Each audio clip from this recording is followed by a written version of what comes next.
there's an old legend that the indigenous peoples of South America, upon first seeing the Spaniards arrive in their ships, thought they must be some kind of gods. It's doubtful, since the winds that blew the Spanish ships to shore must also have carried the scent of sailors who had spent 2 months at sea. Not to mention that in 1492, Spaniards had not bathed in 800 years, since the arrival of Islam had convinced European Catholics that anyone who washed their face or hands must be a secret Muslim. An Aztec, watching conquistadors enter the treasure house of Montezuma, described them not as angels, but as animals. One of the oldest surviving quotes from an indigenous American, in 1519, the Spaniards burst into smiles. They picked up the gold and fingered it like monkeys. Their bodies swelled with greed, and their hunger was ravenous. They hungered like pigs for that gold. Clearly, this person did not mistake the Spaniards for gods. But they must have found the horses pretty impressive, since there had been no horses in the Americas for 20 or 30,000 years. They had never seen a human riding an animal before. As you can imagine, any attempt to ride a jaguar had been disastrous, and any attempt to ride a llama had been ridiculous, likely resulting in being chased down and eaten by a jaguar. So the indigenous peoples, seeing conquistadors on horseback, must have wondered, when would it be their turn? And this too turned out to be a disaster. Since most of the Spaniards did not have horses, many of them began demanding piggyback rides from the indigenous population. And that's a historical fact, reflecting the cruelty and stupidity of history. The Spanish invasion spread into North America by the sword and by the cross, which was found to be the more useful of the two weapons, since people you killed with the sword couldn't then be forced to work in the silver mines. And the Spaniards managed to keep a monopoly on horses until the Pueblo Revolt in Santa Fe, 1680, when natives killed their military and missionary oppressors. Horses ran free, and soon there were great herds of wild horses on the plains. The horse is such an integral element of our image of the natives of the plains that it's hard to imagine what plains life might have been like without them. The natives had long cultivated large wolf-like dogs who could pull luggage sleds, not an Alaskan ski sled, more like a medical stretcher, with the back handles kind of bouncing around as they were pulled. And when horses arrived, the indigenous peoples called them spirit dogs or elk dogs because of their size. And a powerful bond formed in which horses became members of the tribes. This was not a matter of livestock ownership. The Native American concept of community could embrace both human and non-human members. Soon, the Plains Indians were riding these horses into bison hunts and battles, clinging with their thighs and steering with heel signals so as to keep both hands free for archery. French explorers, encountering the horse riders of the plains, called them the Sioux, meaning the thighs, referring to the powerful leg muscles that had developed from riding this way. So when we hear about the Sioux tribes, that's not actually what they called themselves, but it was a French word that came from horseback riding. Training began at the age of 9.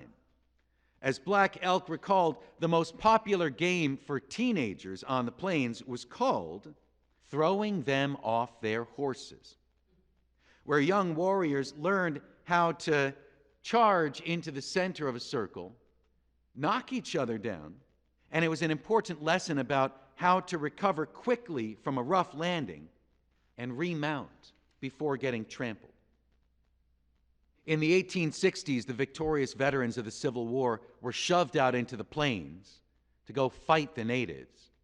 And they were horrified to find that their muskets and cannons were useless against these naked, horseback riding warriors who tore their neat battle lines to pieces.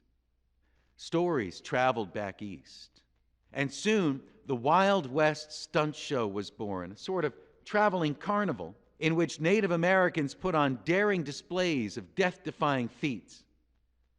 When the movie camera was invented, one of the very first films made was of Native Americans riding horses, which became a staple of Hollywood movie making, cowboys and Indians. It was all pretty racist in terms of plot and characters, but the main draw for audiences was the action. People still wanted to see Native American horse riding.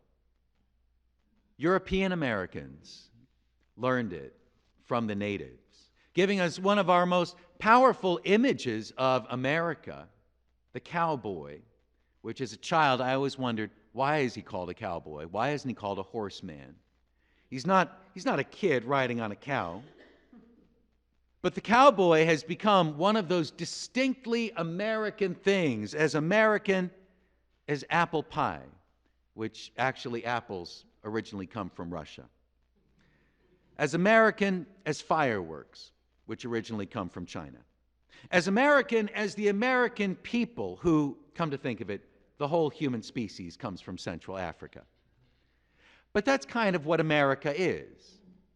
Elements from all over the world, from so many cultures, joining together in this place. Well, not to switch horses in midstream of consciousness, but there is another species that comes to mind, and it's less glamorous than the stallion, but it is worth our attention, because I've been thinking about the donkey this morning. You know, there's a classic fable in which a lion, a donkey, and a chimp agreed to go looking for food and that they will equally share everything that they find. So they go their separate ways, and at the end of the day, they've got this big pile of food between them. And the lion says to the donkey, "Now it's your job to divide it up. And remember, we said fairly." So the donkey meticulously measured everything up and made 3 piles equal down to the last grain of wheat. "So what do you think?" asked the donkey to the lion, who immediately killed the poor donkey and threw it on a pile. "Now you," said the lion to the chimp. "Now you divide it up. Remember, fairly." So the chimpanzee thought for a moment, heaved it all into one big pile in front of the lion, pulled out a single grain of wheat for himself. "Ah," said the lion, "where did you learn to divide things so fairly?" The chimp responded, "I learned it from the donkey." Thus we get the expression, the lion's share. It comes from that old story. There's a lot we can learn from donkeys. For example, in 1971, my father was riding a motorcycle across Kenya when he was nearly killed in a collision with a donkey. He never got on a motorcycle again, and if you asked him why, he would say something like, "I learned it from the donkey." Which is doubly true since if a motorcycle crash with a Kenyan donkey doesn't kill you, you may next find yourself being eaten by a lion. It's hard to talk about donkeys without using the A word. But I'm going to do my best here. It's also hard when you need a favor and someone uses the expression, "That's a pretty big ask," not to answer, "It's as God made it," since the phrase big ask does not actually make any sense. And it's darn near impossible to talk about the Bible without using the D word, or the H word, or occasionally the BS word. But we've all got to try, even though the story I'm about to share uses the A word 12 times in just 10 verses. I'm going to clean this up, since there are words I won't use in a church unless something really heavy falls on my foot. And I know what you're thinking, Jesus triumphantly riding the donkey into Jerusalem, which seems like the donkey's big moment in the Bible, but it's not. The whole parade of palm fronds and the donkey is clearly a political satire on Roman invader Pompey Magnus riding into Jerusalem on a chariot surrounded by sword and spear-wielding centurions. So the donkey in the Palm Sunday story is the butt of the joke. And now the donkey is the butt of this other joke, since I said a butt, but really it's a donkey. But the greatest lesson we learn from a donkey is in the Torah. And I've got to give a trigger warning here, since this story contains both road rage and some animal cruelty, but everyone's all right in the end, and a valuable lesson is learned. In the biblical book of Numbers, a prophet named Balaam is sent to curse the Moabites, and either curses them too hard or not hard enough, and he kindles the anger of God. So he has to go back and do the curse again. He saddles his donkey and rides toward Moab, when suddenly the donkey sees an angel in the middle of the road, sword drawn. And let's remember here, this is the Old Testament, where angel doesn't mean some pixie wearing bed sheets and playing a harp. It generally means a supernatural assassin. In this case, an assassin who's invisible to Balaam, but can be seen by the donkey, which is fascinating since, for one thing, the donkey's eyes are on either side of her head, not in front. But what's even more fascinating, this means that it's the only time in the Bible when we, the readers, see a story from the animal's perspective. So the donkey sees this sword-swinging spirit in the road, tries to turn aside, and Balaam whips the donkey. She keeps going. Twice more she sees the angel, and twice more he thrashes her until finally she stops. And in the book of Numbers, chapter 22, verse 28, the Lord opened the mouth of the A-word, and she said to Balaam, "What have I done unto thee, that thou hast smitten me these 3 times?" So not only can she speak, but she is Shakespearean in her use of the King's English. I'm kidding here, since this is, of course, a translation. Originally, the donkey spoke Hebrew. Balaam stammered back, "Because thou hast mocked me, and I wish there were a sword in mine hand, for now I would kill thee." And she said unto Balaam, "Am I not thine A-word, upon which thou hast ridden ever since I was thine unto this day? And did I ever do so unto thee?" And he said, "Nay." Wonders never cease. Not only can this donkey wax Shakespearical, but now the prophet Balaam can magically speak horse. Nay. And as we read in Scripture, then the Lord opened the eyes of Balaam, and he saw the angel of the Lord standing in the way. Balaam fell flat on his face, and the angel of the Lord said unto him, "Wherefore hast thou smitten thine donkey these 3 times? Behold, I went out to withstand thee, because thy way is perverse before me, and the animal saw me and turned from me these 3 times, and if she hadn't, surely now I would have slain thee and saved her alive." So Balaam apologizes and continues on his way until he reaches his destination and swears that only the word that God putteth in my mouth, that shall I speak. Which, of course, begs the question, wouldn't his audience have been 100 times more impressed to hear it straight from the horse's mouth? By which I mean the donkey's mouth. Instead of this guy Balaam, who everybody already knew was kind of a horse's A-word anyway. More important, the donkey in this story is a prophet, in the sense that she successfully delivers a message from God, making her one of the only female prophets in the Bible, and also the only talking animal who's not a, reptile, the famous snake in Eden. And not only does she teach Balaam, but she also saves his life 3 times, since the angel says that he'd have killed the rider with that sword if the donkey hadn't been so polite.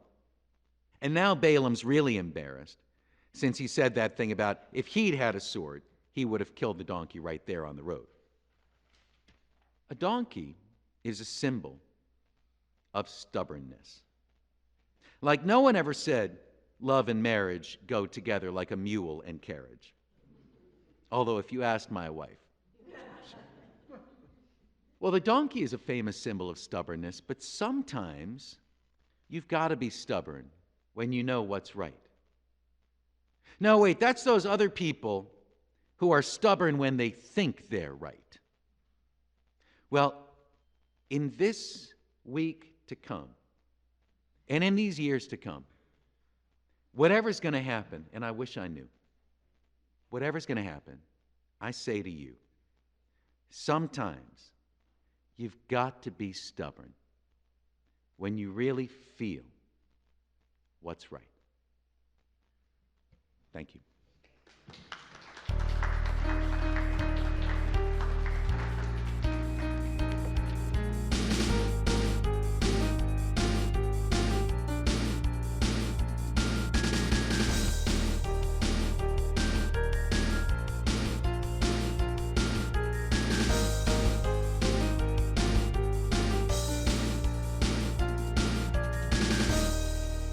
Thank you for listening to this episode of Animal Magic. I am Jay Snodgrass. If you like what you found here, there's more.